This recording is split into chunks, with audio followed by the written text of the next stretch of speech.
This is for the painting assignment for a sphere in the oil painting class. And anyways, I've already loaded my palette with some black and white paint. And I want you guys to be observing a sphere while you're doing this. So in your book, there's images of spheres that you choose from. I don't care which one you choose, doesn't matter. Or even if you find one online, like using your phone, but it has to be a photograph of a sphere. It can't be a drawing of a sphere. And anyways, please use some canvas paper. Basically, it's just a piece of canvas that's unstretched. And if you don't have that, just use a piece of paper. That will be totally fine. All right, so let's go ahead and get started. I am observing a sphere while I'm doing this. I think I'm going to do this bottom one right here, and I'll try to, we'll see if I can prop it. I'm also going to move this palette off to the side so we can see the full paper while we are recording. Let's see. Okay. You can kind of sort of see that. All right, got my paper, got my image, I got my paint ready. First thing you need to do is draw a circle, and how you go about do that is totally up to you. Forgot to grab a brush here. And let's see. I just wing it. I'm going to get my paint thinner. I'm going to get a little bit of paint, like maybe like a grayscale of some kind. I can just wing it. You can use a pencil if you're more comfortable with using a pencil. I'm just using paint. And if you're one of those people that is going to spend an hour trying to draw a perfect circle, just grab a cup. You're welcome to do that. And so anyways, you can just go around and trace it so you have that perfect circle. All right, so I have my circle. First thing I need to think about is where is the light coming from? So in the case of the sphere I'm looking at, it's coming over here on the right.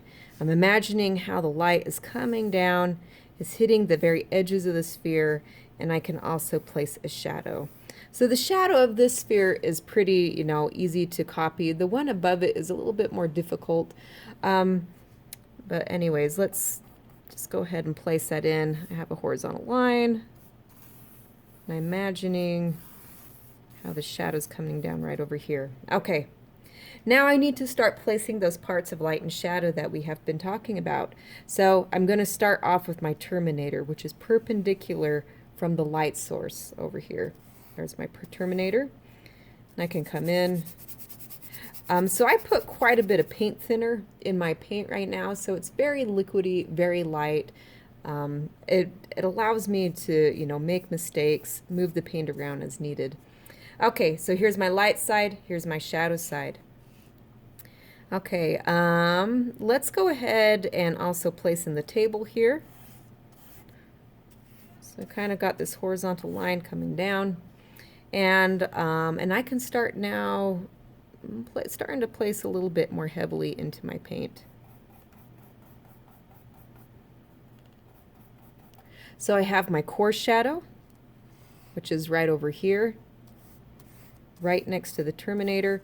I also have some reflected light reflecting right over here, which is a little bit lighter.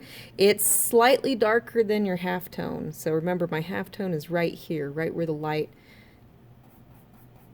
is starting to hit. So I'm mixing my paint. I'm trying to match the value as much as I can. Remember, a value is a relationship. I'm looking at this value compared to this value and this value to this value, trying to get that contrasting look. I'm just coming in, laying down the values as much as I can. This assignment takes roughly students between 2 to 3 days to get done, so 2 to 3 hours. Don't expect that you'll, get it done immediately. Let's see, I'm going to put in this background color just so I have something to compare to, because I feel like I need to get this a lot lighter when I'm starting to compare it here. Okay. So in painting, what I'm looking for is no lines in this. It's just one value against another value. That's how you create good drawings and good paintings, that there's no solid line that actually you know, when I look at the sphere, there's no solid line describing it. It's just one value against another value. That's all it is. Values and shapes.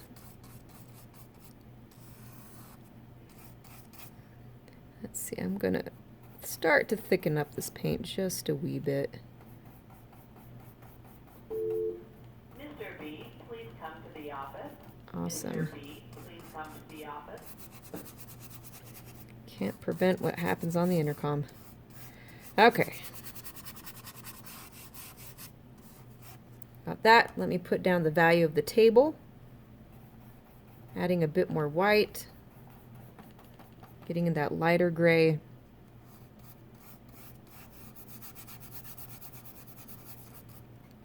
Maybe thin it out just a hair. Just so it glides and moves around the surface of the table a little more easy. You want to sneak up on your values as you're working. You don't just immediately go bang, you know, here's my darkest dark. You sneak up on them. Like right now this is kind of dark. I'm going to sneak up, slowly make it lighter.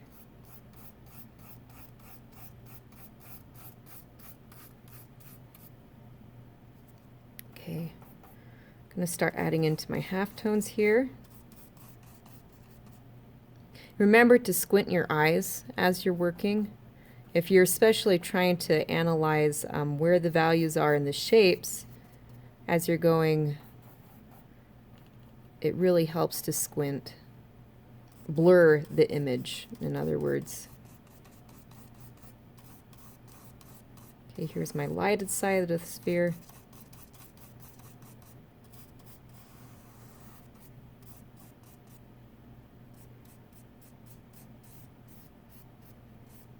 When you're painting, it's easier to start with kind of rough edges and then slowly tighten them, and then instead of having a really tight edge and then trying to soften it.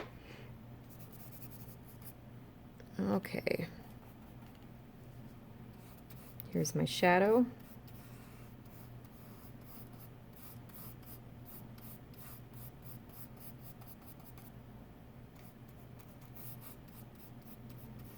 Okay, so I got a pretty rough sphere happening right here. Now I need to work on, you know, my edges. So for example, I got a very soft edge right here. Right now it's very sharp. I'm gonna get some paint off my brush here. So what I can do to try to soften this, I'm just getting excess paint off of my brush here. I'm just gonna move it back and forth, back and forth, back and forth, back and forth, just to soften that edge. There we go. Like even though there's changes of value happening in the sphere here, it's a curved object and you're going to have soft edges. Just add a little bit of paint. And I don't want to blend it so much that I completely lose the form of my sphere. So I'm going to show an example of that right here. So this sphere was blended so much that we lose that sight of where the core shadow is and where the light is. So be careful of blending too much. You want to just do it enough so it looks like it's curving, but you don't want to overdo it so, you know, it creates a problem. Okay, I'm going to stop the video right here because we're at 9 minutes right now and it's hard to load them if they're longer, and we'll do a part 2.